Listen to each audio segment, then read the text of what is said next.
手操纵，黑云翻涌，恶意伺机而动。我大喝一声，地面卷起狂风。不必歌颂，我本就骁勇，无法忍受苦酒震耳欲聋。那就别回头，我来终结战斗。当笼中的困兽，那不像我，是消极的等候，那不是我，深水中觉醒封藏的力量，一无生之需求正义存亡。别太慌张，我已登场。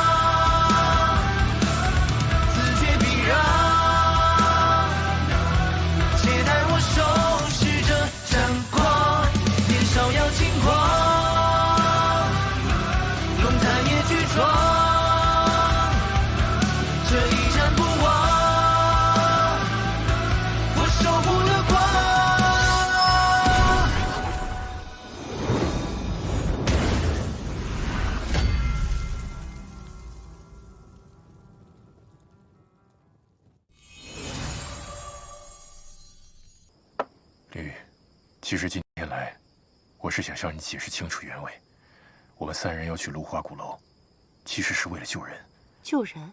对，我那个昏迷不醒的同伴叫曹彦兵，10年前他的母亲进入芦花鼓楼之后就再也没有出来，所以无论如何，他都要进到鼓楼救出母亲。至于夏玲，他的父亲曾经是镇魂将，10年前死了蹊跷，所以他要进到鼓楼调查清楚。那，你呢？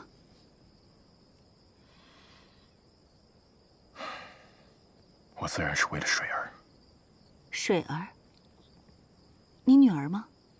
你找到她了？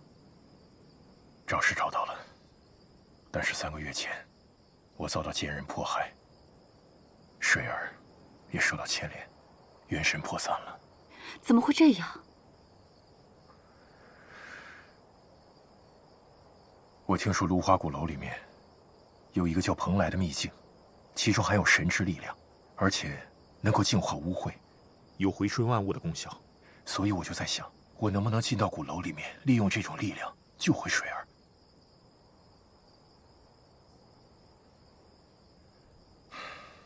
林雨，我们3人进那鼓楼，都是为了至亲至爱之人，我知道你一定能明白的。所以，在领路人这件事情上，我希望你能够出手相助，让若夫帮我们领路。这是必然的。这件事情要是换作是我，我也一定会不顾一切代价进入鼓楼的。你放心，明日我就和若夫去商议此事。不过今天晚上我们就好好喝酒叙旧。来，我再敬你一杯。好。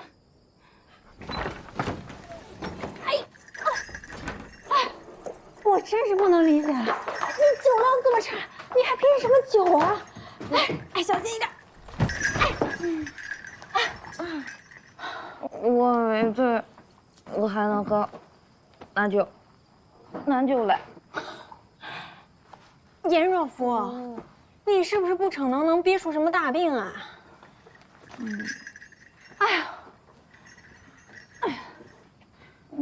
水，我要喝水，我要喝水。到底是谁招待谁呀？我要喝水。我给你拿水，来了。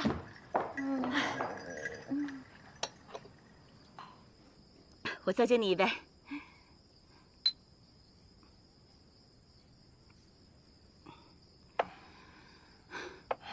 林雨，我看今天都喝得差不多了，你累了一天了，早点回去休息吧。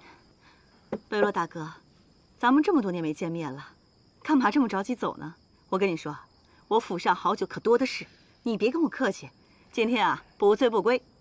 来，你呀，别跟我客气。这杯呢，我就先干为敬了。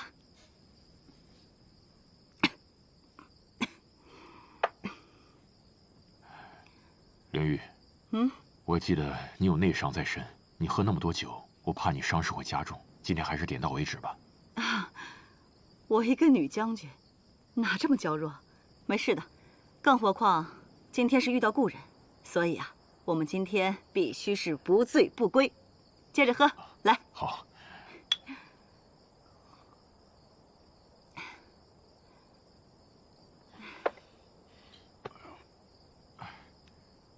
怎么了？抱歉，我出去一下。哎，贝洛大哥，你没事吧？不好意思，不好意思，可能是岁数大了，酒量有点退步。我马上回来，你等我一下。贝洛大哥。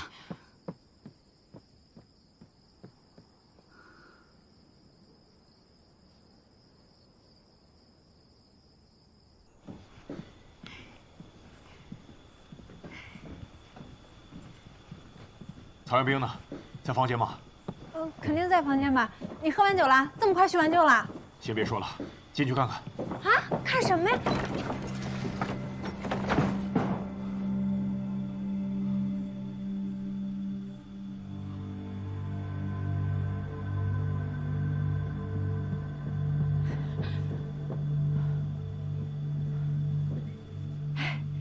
你不是说要看什么东西吗？看着没？先关门。啊？关门。什么情况？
尊圣主之际，以无懈为美，弃地狱，换六道。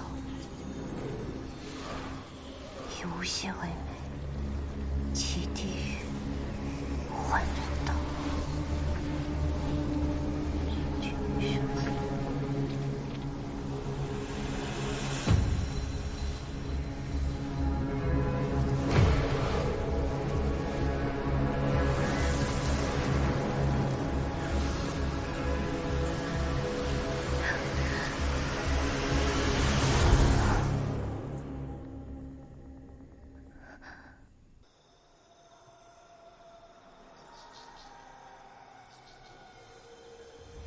尊圣主之际，以无懈为美，弃地狱，换六道尊主之身。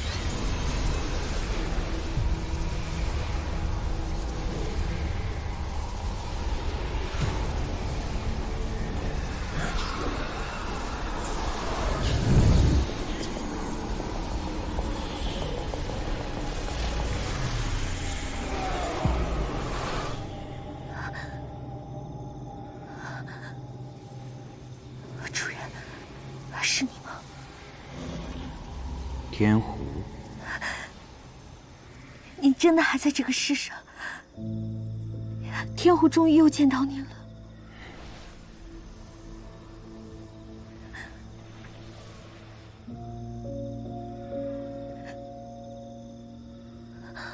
几千年都过去了，你这小狐狸还是那么爱哭。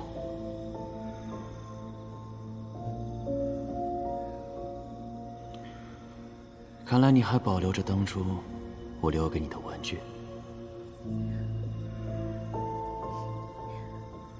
我记得您说过，这面小镜是用补天石的残片制成的。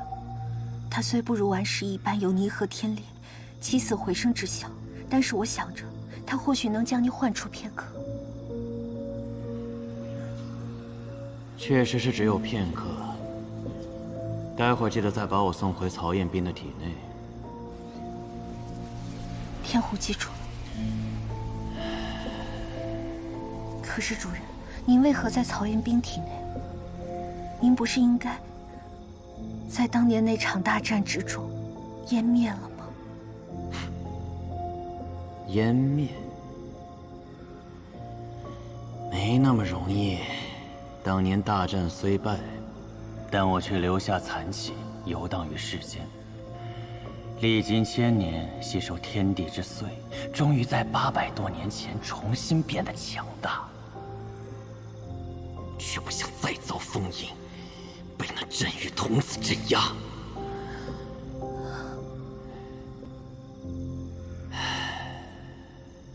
但就在不久前，曹彦斌这小子从天而降，不仅让我得以重见天日，还因为他的武神躯，我多了一个栖身之所。原来您就有这般遭遇，难怪曹彦斌会如此厉害，竟然是借助了您的强大力量。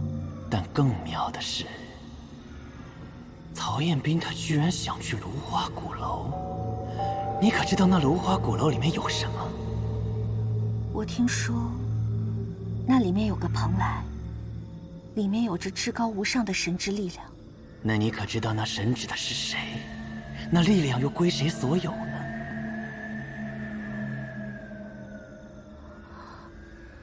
难道是？当年我肉体虽亡，但我力量的核心却难以化灭，被锁在那蓬莱秘境当中。如今我既已化形，我要彻底侵蚀曹彦斌的心智，夺取他的躯体，然后再取回蓬莱当中的力量，我便可以重新主宰世界。什么？您说的是真的吗？我没有听错吧？我又什么时候骗过你呢？那您需要我做什么？天狐一定肝脑涂地。暂时，你什么都不需要做，以后再说吧。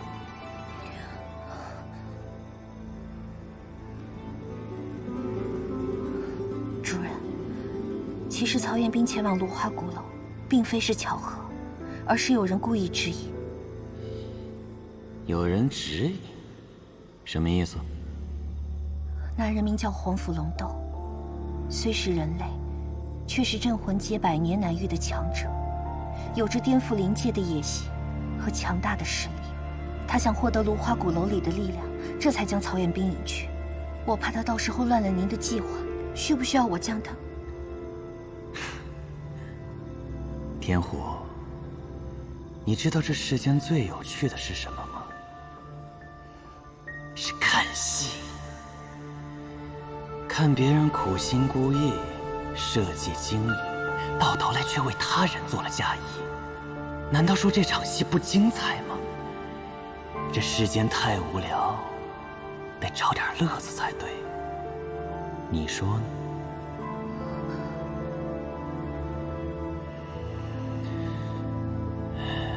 乖，我会再来看你的，小狐狸。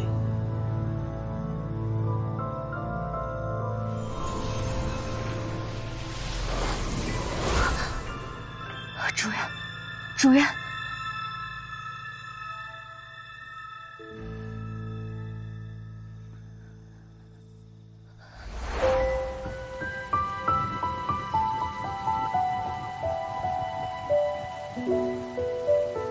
主人，我这次可以将狐狸耳朵变没了。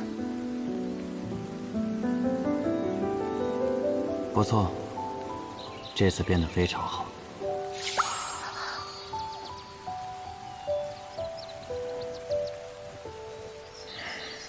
小狐狸，主人还有正事要做，你先去别处玩吧。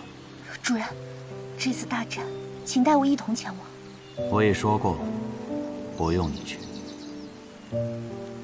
我知道自己年纪小，力量弱，但是我想为您拼死一战，我也想保护主人。啰嗦。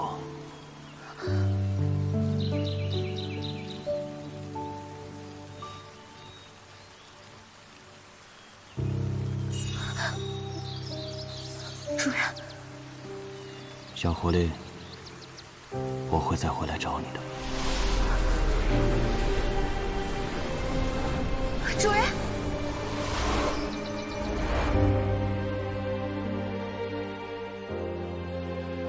主人，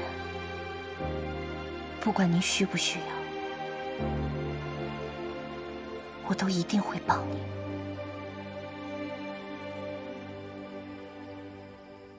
什么？你说严将军故意支开我们，是为了对曹元斌？确定吗？我也只是猜的，本来打算晚上少喝2杯就回来的。但是颜灵玉，他非要拉着我，就算是忍着内伤，也要跟我一醉方休，就像是在拖延时间。我总觉得哪里不对劲儿，所以就设法早点脱身回来了。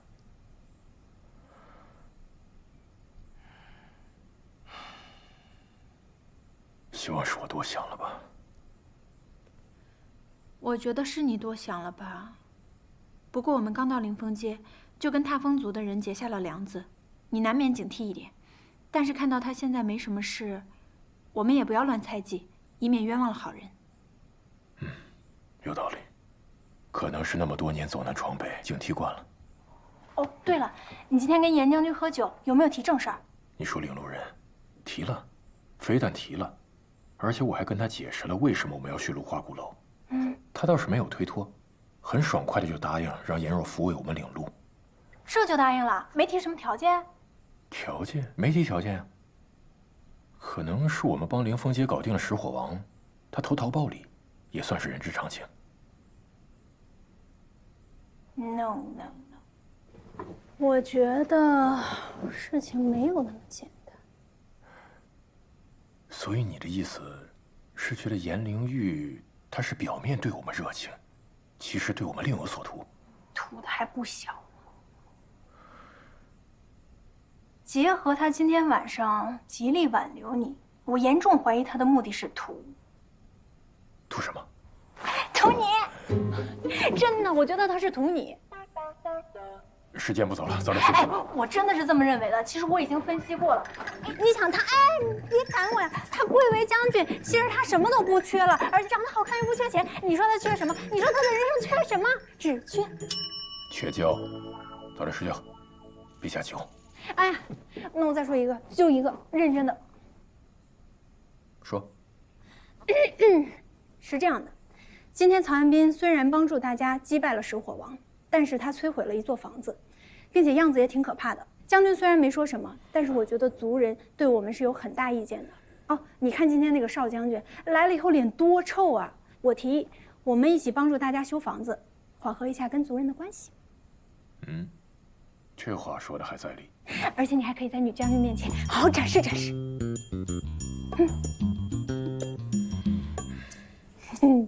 我其实还有一点别的创意可以给你说，你要不要听听啊？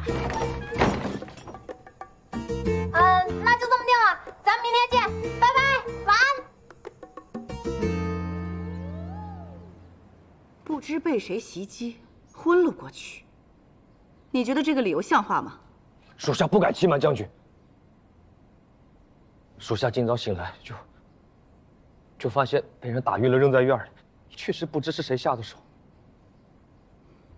北落师门，应该不是，属下也怀疑过他，所以方才借口送早点，去试探了。他和那个叫夏琳的姑娘，并没有什么异样，应该不是他们。如果不是他们，那还会是谁呢？将军，不如属下今晚再去一试。不可。昨晚是因为曹彦兵重伤昏迷，北落师门和夏琳都没有防备，我们才有了胜算。机不可失，时不再来。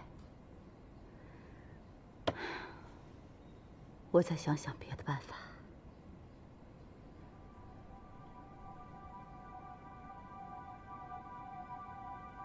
你传我命令，明日我要设宴，款待客人。您这是何意啊？要解决对手，未必就得打打杀杀。你照我说的安排下去就好了，到时候你自然会知道的。是。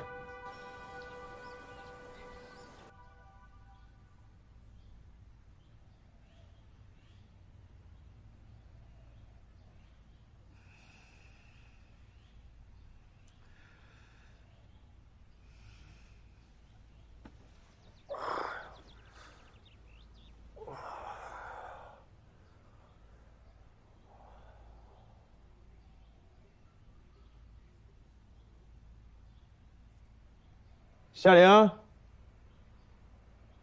北龙，人呢？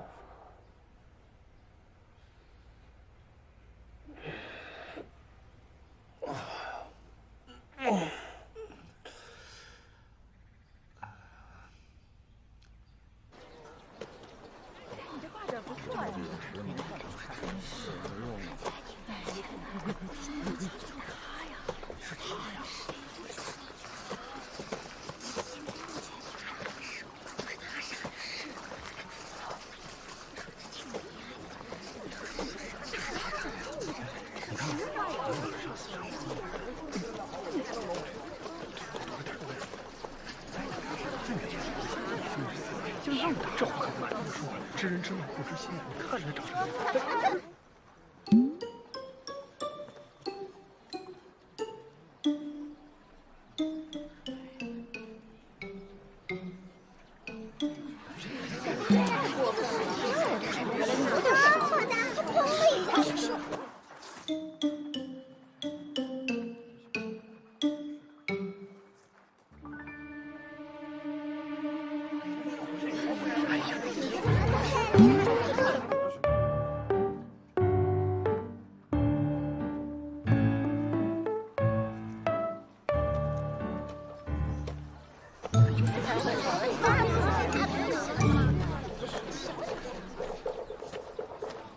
老板，来顿包子。哎，好嘞啊，稍等。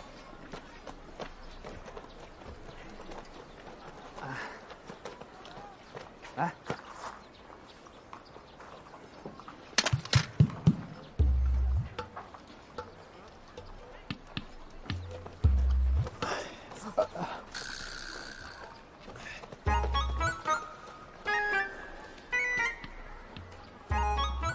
啊，给您了，给您。脏了。哦，我去给你换一下。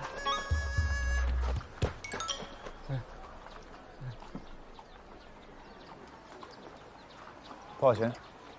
哦，不要钱，不要钱。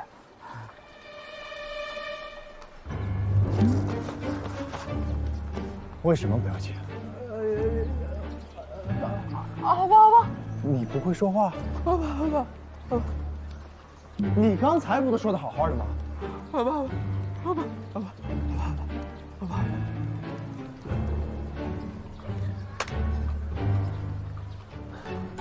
好吧，好吧。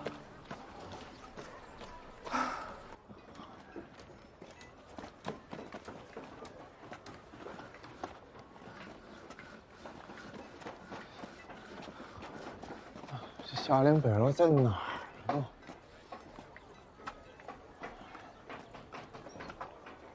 哎，钉子。哎，在这儿。好。哎呀，我们干得不错啊，一上午进度喜人啊。啊，你们俩怎么在这修房子呀？我快饿死了。他醒了，你怎么样？感觉难受吗？我除了现在饿的有点难受，我还有什么难受的？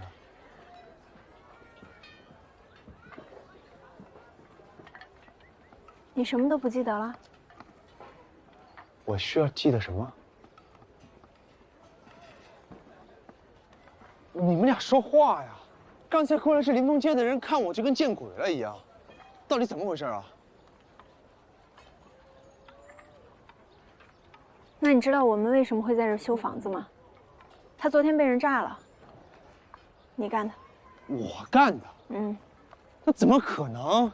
我昨天……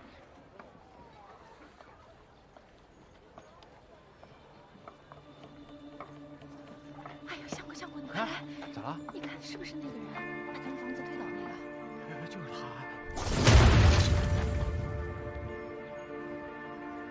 我昨天在这儿打的石虎王。没错，你昨天在这儿打的石虎王，在战斗过程中，你又被身体那股力量反噬，而且比之前更严重。然后你就把这栋房子给炸了。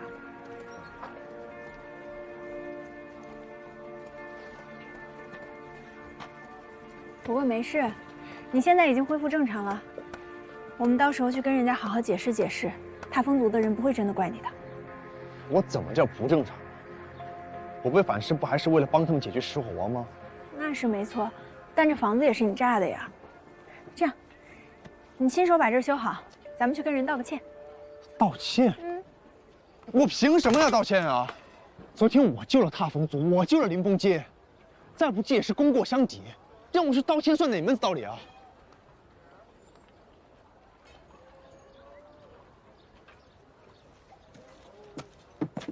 哎，你们两个，不是，这是什么反应啊？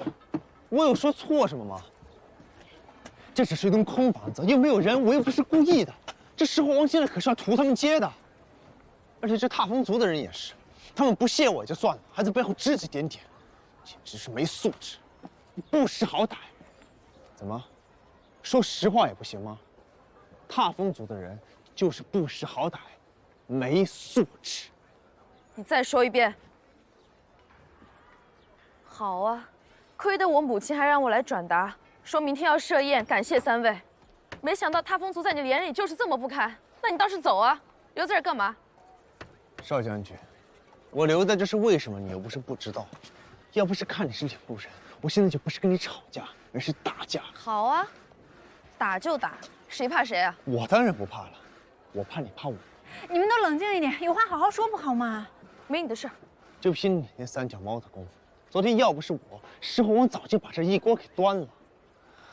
你菜也就不说了，还没有自知之明。我好心好意说要出手帮忙，你把我锁在那儿说我吹牛，现在呢，打不打脸啊？哎，曹云斌，你别说了，越说越过分了。你解决了石火王又怎么样？我看你跟石火王就是一路货色，石火王还没炸房子呢。我看你要是达不到目的，只会比他更坏。邵将军，你这么说就离谱了，有点过分了。我是好是坏得看对谁。我现在对林峰街自然是好的，那日后可就说不准了。毕竟，未来的镇魂将是你嘛。你，哼！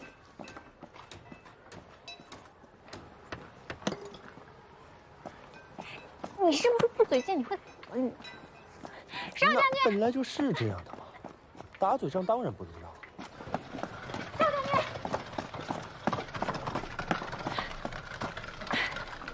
你别理曹元斌的，他这个人就这样，说话专挑难听的说，但实际上心里不是这样想的。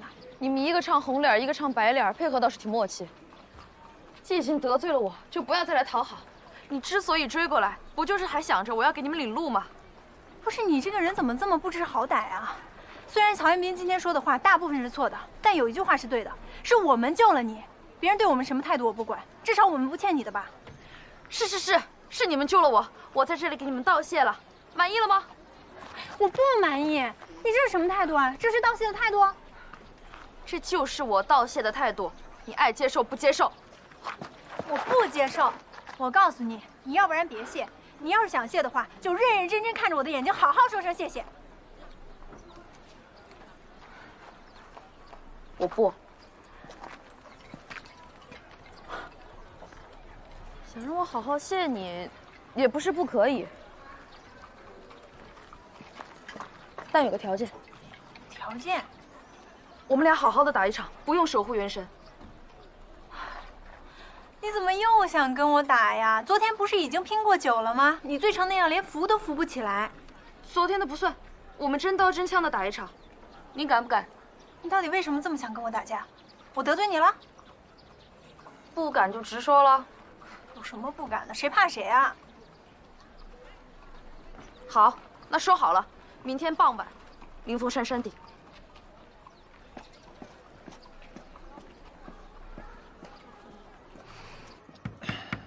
那个，要帮忙吗，北若？你要是以后没那么冲动，我们就不用这么忙了。不是说了吗？这又不是我故意。我说的不是这个。不是这个，那是什么？多了。比如你从来没有告诉过我，你时刻面临着魔性力量反噬的风险。你一个人偷偷跑出牢房，一个人面对石火王。像你这样接近于零的团队意识，在部队里是要被狠狠批评的。哎呀，我情况不一样，我是镇魂将，这么多年一个人单兵作战，一个人战斗习惯了。但现在不一样了，你有同伴了。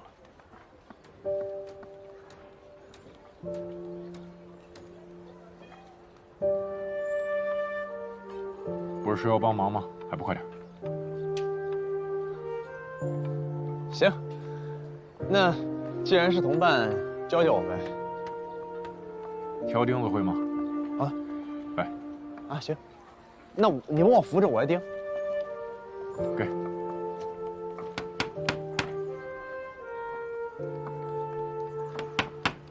曹元兵，你身体里的这个力量还是要当心。虽然颜若甫说你像石火王，说点夸张了，但也值得你警醒，不要到时候真的被魔性反噬，做出一些不可挽回的事情。怎么可能？颜若甫那个人是乱说，危言耸听。没错，他就是性格有问题。他是属刺猬的，逮谁扎谁。夏小姐可算是理解我了，那你是不是应该给我赔个不是？你是属狗的，半斤8两。夏玲，你怎么说话？你说你到底是跟谁一边的？哎，行，先修到这儿吧，回去吃饭，吃完饭回来接着修。走。我是很饿，没错，但是夏玲，你也要搞清楚到底跟谁是同伴。好了，你们有这斗嘴的时间呢，好好想一想怎么对付这个领路人，这才是正事。我提一个总方针：曹元兵少说话。什么叫我少说话？你才该少说话。你少说话吧！我跟你说，要不是因为你的话，我要去哄那个少将军了。你是要人家当你领路人的，你到底知不知道啊？那就怪我，那石火王还是我打的呢。石火王是你打的，那你去把少将军约来。我要不是还在打人，我早就把。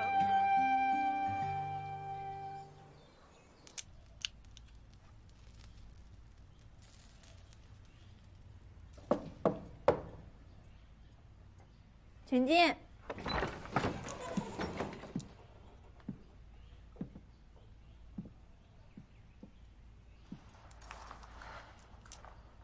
母亲让我来问，明天的宴席你有什么忌口的？没有。我这个人很好相处的，什么都不挑剔。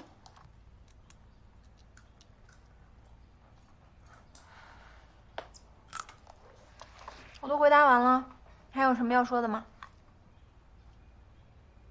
明天就是我和你的比试。我知道啊。你都不问问要比什么吗？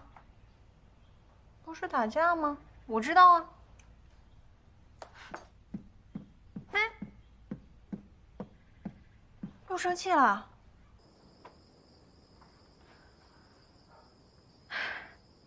明天一定要打赢他。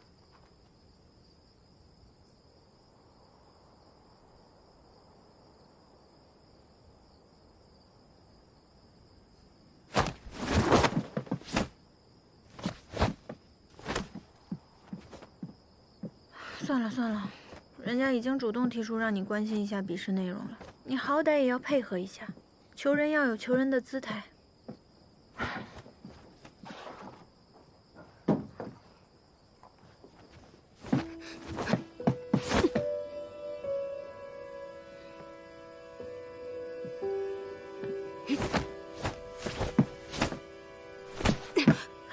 少将军，没事吧？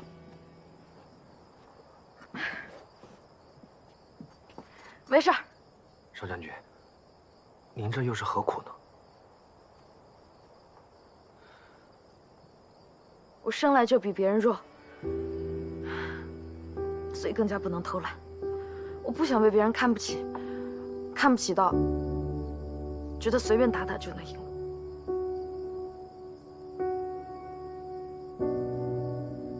好，那让朗达陪您吧。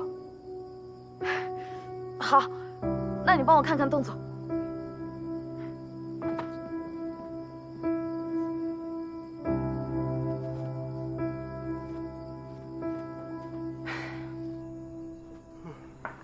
这么晚了，你不能放我去睡觉吗？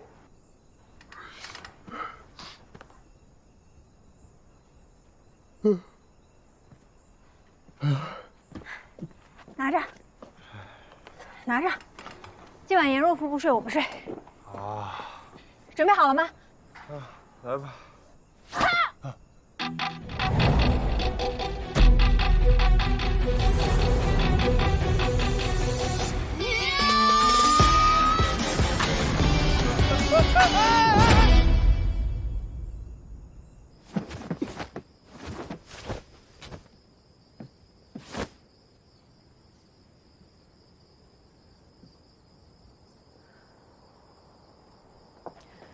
朗达，要不你陪我打一场？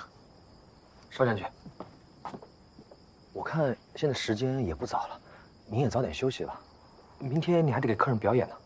表演？什么表演？其实我是顺道替将军给您带个话，明日宴席有贵客在列，要您表演节庆式的舞蹈。什么？母亲让我给他们跳舞？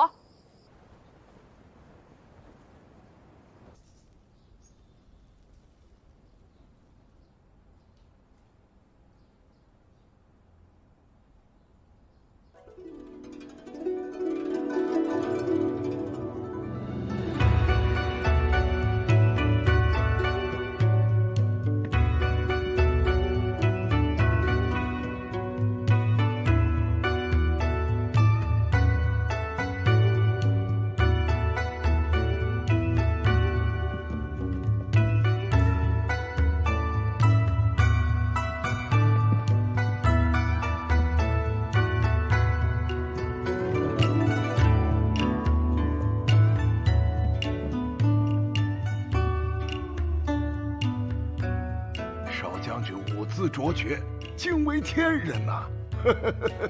是啊，邵将军平日只会在节日庆典才会献舞，加油！今日啊，算是为那3位破例了。嗯。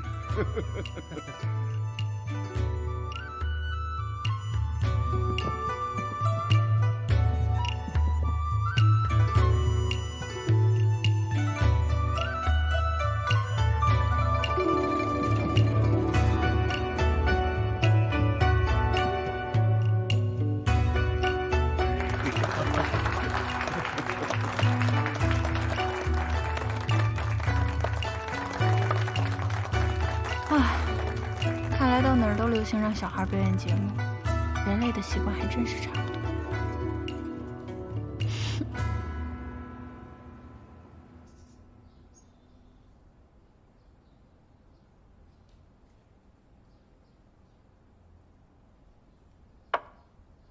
来，我敬3位一杯。石火王自立为王，这么多年时不时的侵扰和掠夺我凌风街，这次更变本加厉的欲对我们屠街灭族。你们此番将石火王一举消灭，实在是帮了我大忙，感谢。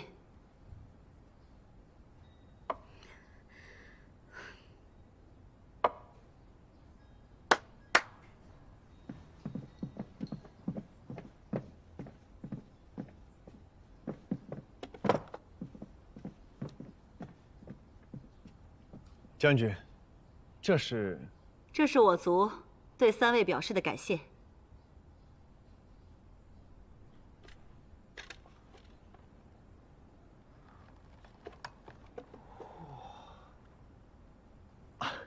将军，你这实在是太破费了，我怎么好意思呢？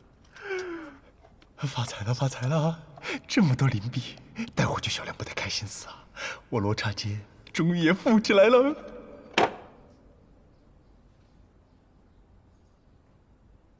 将军的好意我们心领了，但石火王一事你已经投桃报李，答应让邵将军为我们领路，所以就不必再破费了。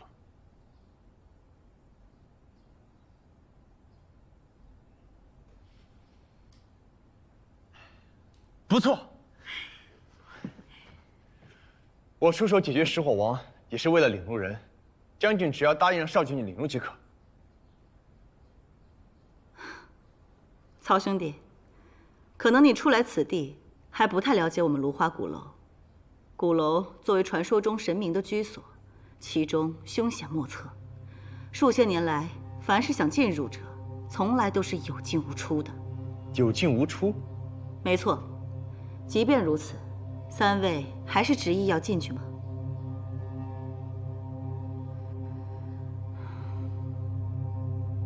在绝对危险面前，知难而退其实并不可耻。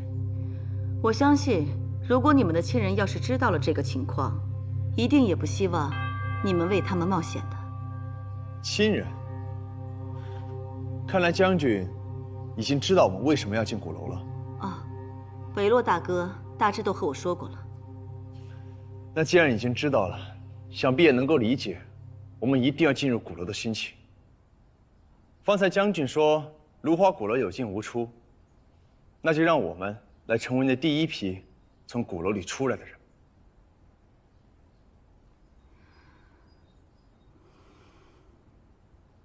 既然如此，那我就不隐瞒三位了。其实我族自古以来都有个规定，凡是想进入芦花鼓楼之人，都必须先经历先祖设下的试炼，只有通过试炼之人，才有资格由领路人带着进入鼓楼。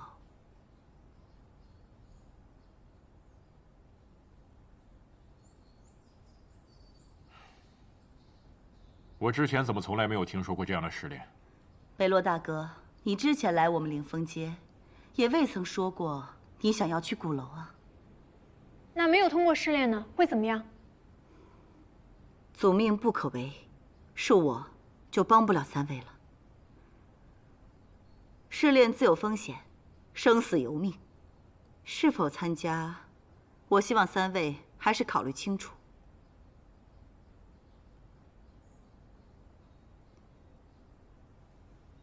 将军，我想问一下，10年前的那批人，他们也经过了试炼？那是当然。好，既然这次试炼是你踏风族传统项目，那我尊重。10年前的那批人能够通过，我们没理由不能。我参加。我也参加。很好，我非常欣赏三位的意志和勇气。那行，这试炼呢，我就定在明日了，期待三位的表现。将军，我还有一事。如果我们通过了试炼，将军能保证让少将军一定为我们领路吗？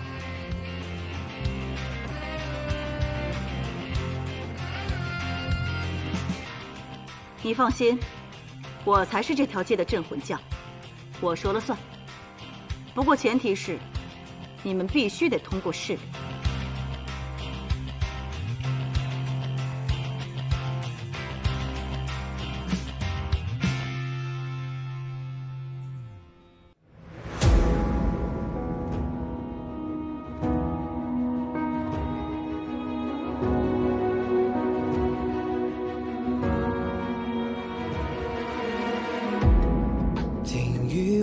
心中在蚕食着一年，看具象的世界颤动着漫漫琴弦。我们穿过浓烟，无畏风浪过界，便赤足上前。I will never surrender， 多少的热烈，让梦魇，让爱。